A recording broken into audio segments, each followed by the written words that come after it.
Hey Eagle fans, I'm Thomas Mott. Welcome into Philadelphia Eagles Now, and today let's answer some mailbag questions as asked by our subscribers. If you weren't a subscriber, you probably didn't see our community post on our channel asking for questions, so that's why you should subscribe to the channel. Let's get into our first one here, who says, do you have high hopes in 2021, meaning next season for Carson to stay in Philly? I mean, I have high hopes for the Eagles in 2021 in general, whether Carson Wentz stays there or not. But I think it depends on if people want Carson Wentz. I think that's going to come down to if he's traded or not. I think that we could sit here and say, well, we want to roll with Jalen Hurts because he's looked good the past couple of weeks, or we could say, well, we want to just stick with Carson Wentz because we thought he was a great player in the past and we can fix him. I think all that essentially doesn't matter. If someone comes to you, aka a team comes to Philadelphia, and they say, hey, we want Carson Wentz, we'll give you a first-round draft pick for him, he's gone. It's done. It's over. They would not turn down a first-round draft pick for Carson Wentz. Now, if they come to him and say, hey, we want to give you a second-round draft pick for Carson Wentz, maybe it's still done. I think a second-round draft pick would be pretty good in terms of compensation for a quarterback who did struggle as greatly as Carson Wentz did in 2020. Now, if they came and said, hey, we want to give you a third and a fifth for Carson Wentz, I think Philadelphia, in my opinion, should go, no thanks, we're going to go ahead and keep him. Because as we've talked about on this show, one season does not define a quarterback. Every quarterback, even the great ones, have had bad seasons. Peyton Manning led the league in interceptions his first year and led the league in interceptions maybe his second year as well. He was bad in the first couple of seasons until he finally, grew into himself, became a good quarterback, and eventually a future Hall of Famer. Now, Carson Wentz, of course, should not be regressing after 3 great seasons. That's the issue we all have with him right now in Philadelphia.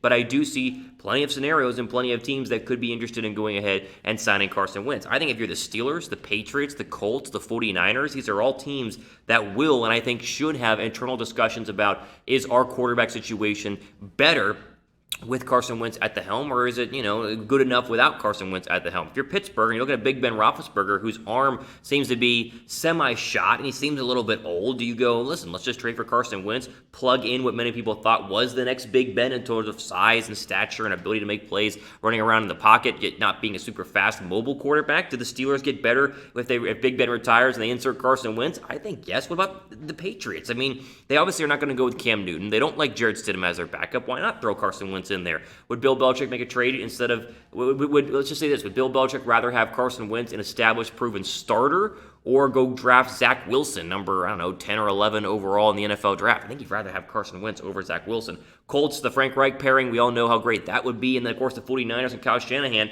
any quarterback would be successful in that offense. And then Carson Wentz's talent could be even greater. I think that it's all going to depend, like I said, on how much people are willing to give up for Carson Wentz and what other teams view Carson Wentz as. They view him as a great player and a future MVP player who's on a bad football team with bad coaching and bad ownership, or bad, I guess you say, GMing, if that's a word. Then they're going to give a lot. But if they think that he's actually been, regressed on his own and he's not a good player and didn't practice well, then maybe the market is not that great. And we have the whole quarterback controversy in Philadelphia again in 2021.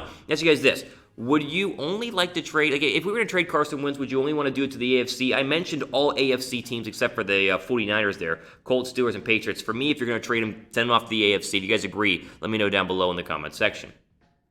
Let's go ahead and move on here to Addy, who says, if the Eagles get a top 10 draft pick, who would you draft? Parsons, Jamar Chase, or Devonta Smith? I get this question like 50 times a day, and if you ask this question, I didn't pull it because we had the question right here. It's the same question. I really want a star wide receiver, and I complained about the linebacking core for months and months. I complained about it in the offseason. I complained about it at the draft last year. I complained about it during the regular season. I don't think the linebacking core is great. I think that TJ Edwards has had good moments. I think Alex Singleton has had good moments, but that's basically it. I think Sean Bradley was a rookie and a 7th-round, 6th-round draft pick last year. He looked like it. I think Davion Taylor was injured a lot and looked nothing like what we spent, a 3rd or 4th round? I think it was a 3rd-round draft pick on him. I mean, does not seem like a player that can play right now at the National Football League level. But with that being said, I do think that they are good enough overall to continue to keep the Eagles in games, especially the secondary continues to improve when healthy, because it was good at times when healthy last year. And, of course, the front four, as we all know, has always been good in Philadelphia. The Eagle wide receiver core, I don't feel like the same about it. And you can go through the list of Eagles who caught passes this year and go, okay, Jeffrey and Jackson will not be there in 2021. That's basically guaranteed. So you're stuck with Travis Fulgham, who was excellent for 3 games and then essentially disappeared. I think he still has great potential, but by no means is a guarantee. You have Greg Ward, who at best is a number 3, even though we all love his heart, his gut, and his ability to play the game of football, but he's not a number 2 or a number 1. And then you go through, okay, Reagor, what do we have in Jalen Reagor? I still think the verdict is out. Is Jalen Reagor going to be a good player, or is he going to be a bust? I think bust is still a very big-time question mark for Jalen Reagor's future. I think you look at the other first-round wide receivers. I think Jerry Jeudy looks really, really good. I think Justin Jefferson is obviously the best of the group. I think you can even make the case that that Henry Ruggs and Brandon Ayuk were better than Jalen Reagor, all first-round wide receivers who were drafted in 2020. And so I think that the question marks at wide receiver are far greater than the question marks at linebacker. And I would argue that wide receiver has a bigger impact on the football field in 2020 and 2021 than linebacker does, because it is a passing league. I mean, you got to have weapons who can get open, who can make plays down the field, and who can scare defenses to the point that you create running lanes, because safeties are back and trying to cover people over the top. I think Reagor, again, not saying he is a bust. I think the question mark is still there. And so why not add another wide receiver into the mix, like a Jamar Chase, a Devonta Smith, and don't forget a Jalen Waddle, who's going to fall a little bit in the draft due to his ankle injury, but is still probably, in my opinion, maybe even a little better than Devonta Smith. I love Micah Parsons. If they took Parsons at 5, there'd be no complaining here, because he's a great player, going to be one of the better middle linebackers for years to come. But I am all for any wide receiver, honestly. If they got Jamar Chase, fantastic. I mean, he was a better receiver than Justin Jefferson was the past 2 years at LSU, and Justin Jefferson is an absolute baller. And Devonta Smith, I mean, he won the AP Player of the Year in college football, possibly a Heisman. And then Jalen Waddle, who I think is a great deep threat, and was a great deep threat, and will still be a top 10 pick in the NFL draft. So I'll take any wide receiver. If I had to pick between Chase and Devonta Smith, give me Jamar Chase. How about that? You want an actual answer? I'll take Jamar Chase. I'll let you guys pick one, though. Between Smith, Parsons, and Jamar Chase, who would you guys want? Let me know which one you guys would pick right now in the draft, especially if Philadelphia is somewhere, 3, 4, 5, 6, 7 range. All three of those players are going to have a shot to go at that point in the draft. And so tell me which one you guys would draft. Let me know down below.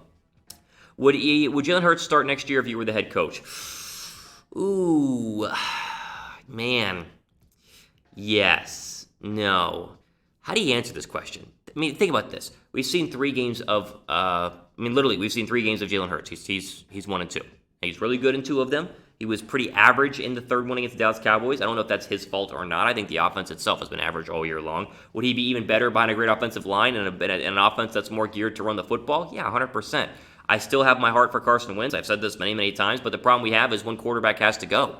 And I know I said earlier, it's like, well, if you don't get a good enough offer, you keep Carson Wentz. And I know logically that's what you do. Yes, I agree with that. But I just don't want to have this quarterback controversy again. The fear is, though, you get rid of the wrong guy. You get rid of Carson Wentz. He turns out to be a superstar. It's like, duh, we knew this. You get rid of Hurts, and he turns out to be a superstar. It's like, duh, we knew this. I think both have superstar potential. I think Jalen Hurts is the closest thing we've seen come out of the draft since Russell Wilson. He's Russell Wilson light. He literally does everything, looks the same, and is Russell Wilson minus being a little bit bigger and a little bit taller. He is the calm, cool, collective person, and everyone talks about how great he is in terms of mentally always being, the moment not being too big, but he also is that throw-first running quarterback that we see in the National Football League only once every couple of years. You look at the rest of the running quarterbacks in the league, Kyler Murray, Lamar Jackson, the ones who actually are running quarterbacks, they would rather run than throw. Now, Kyler's a little bit closer to being a throwing quarterback, but Lamar, rather run than throw.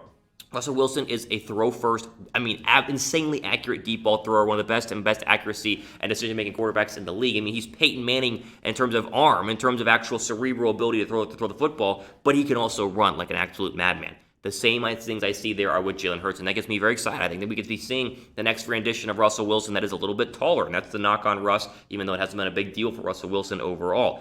I do still think Carson Wentz can be an absolute superstar. He has the body, the frame, the mind, the arm. He has all the intangibles. I think with the right situation, he can still play. But if you're asking me who would start a quarterback right now, if it's week 1 in 2021, I'd probably roll with Jalen Hurts, because remember, we're going to get a full offseason, and we're going to have a full offseason of training camp and OTAs, and if both quarterbacks are there, they'll battle it out. And don't be surprised if Wentz wins that battle and is the starting quarterback week 1 of the National Football League season if he's not traded before then. Make sure you guys are subscribed quickly, because we're going to be doing plenty of more videos like this and plenty more really important off-season videos. We break things down for you guys here on the channel, almost approaching 15,000 subs, which is crazy. So I appreciate you guys. Again, if you're brand new, welcome to the channel, but make sure you guys are subscribed down below. Let's quickly go to Gavin, who says, what would the cap hit be like if we traded Wentz? Like, how much money would we lose? So let me just say it straight off. The best decision is to trade Carson Wentz pre-June 1st. So if they trade him, it'll be before June 1st, because after June 1st, you lose money. And really, if you cut him, it's like double the amount of money. So either way, Philadelphia is going to have a cap hit on Carson Wentz. So, well, if you go ahead and prioritize the June 1st, and I'm reading from an article that I was doing research on this before the show. If you cut him prior to the June 1st deadline in the 2021 offseason, his cap hit would be $33,820,000. If you do it after, it's $34,673. So you save about $1 million in cap space. So you would still save money if you trade him. They would still have to pay him $33.8 million, which is a massive dead money hit. But you would get him off of your books, and he would no longer be this, massive dead cap, salary cap burden in 2022 and 2023. So even though you would take a big cap hit, and again, it's $33.8 million if you trade him before the January 1st deadline, eventually you would be able to get that money not back, but you would have the money that you would essentially be allocating to Carson Wentz freed up in 2022 to really build around Jalen Hurts. So you would have a ton of money after next year, because Hurts is still on his rookie deal, to do similarly what they did with Carson Wentz. Whenever they added all those weapons, they added Alshon Jeffrey, they added Deshaun Jackson, they added all the pass rush. I mean, they were able to build a good football team around him. They can do the same thing with Jalen Hurts. Not this offseason, because it's tricky this offseason. They kind of need to draft well this offseason, but signing people is a real priority and a real possibility in 2022 if they trade Carson Wentz. So to your question quickly, you lose $33.8 million, which is a lot, but it's a lot better than $50 million or $60 million if they were to cut him. Before we keep going, make sure you guys are signed up to go ahead and get your betting on here as the postseason is fast approaching with our friends at BetUS. Go to chatsports.com/EaglesBet. Use the promo code Eagles125. Get 125% deposit bonus whenever you first sign up. That way you put $100 down. Use our promo code Eagles125 and then go ahead and use the $225 that you end up having to bet on any games you guys would like. chatsports.com/EaglesBet. Ron says, after the season, the Eagles should fire Howie Roseman. I would fire Howie Roseman, but they're not going to. I think we can all rest assured, whether we rest assured or not, I mean, rest unassured, that Howie Roseman is going to be the GM in 2021. He's going to be the one calling the shots. They hopefully will give Doug Pederson more power, and apparently that's been a power struggle. He doesn't get a lot of say as the head coach in who they draft or sign, but Howie's going to be there whether we like it or not, because they've essentially guaranteed it, and Howie and Jeffrey Lurie are big-time best friends. Drop a like, though, if you guys would want Howie Roseman fired. I've asked this before, but I want to see how many likes we get on this video. If you guys would like Howie Roseman to be fired, give this video a thumbs up. Let's go one more question here. David says, I hope you're having a good day. Thank you, you too. I think that linebackers are good enough to go into next year. The same guys, we draft a guy like Micah Parsons or another good linebacker in the draft. I said it before earlier in this video, our linebackers are better than our wide receivers. I mean, not by much. It's like here, it's really close. I would love Micah Parsons. I want a wide receiver more. I do think that Duke Riley, coming back from injury, and TJ Edwards and Alex Singleton are better than I thought at the beginning of the year, but I would still look at a second-round draft pick possibly being a linebacker, because the Eagles have not spent high draft picks on linebackers. The last one they really spent was the third-round pick on, who was it? It was the Texas guy. Jordan, I'm blanking on his name right now, but he's now a great linebacker for the Arizona Cardinals. So they got rid of him because he was injured, and now he's still really good. So linebackers are better than wide receivers. I would take a wide receiver over a linebacker because I do trust the linebacking core, but I would love to upgrade it some way, somehow, and maybe they will this offseason. There you go. Ultimately out for today here on Philadelphia Eagles Now. I'm your host, Thomas Mott, as we go ahead and sign off of a great and happy New Year. If it already is New Year, then go ahead and hopefully get off to this great start in 2021. Again, for Philadelphia Eagles Now, I'm Thomas Mott, signing off for the rest of your day.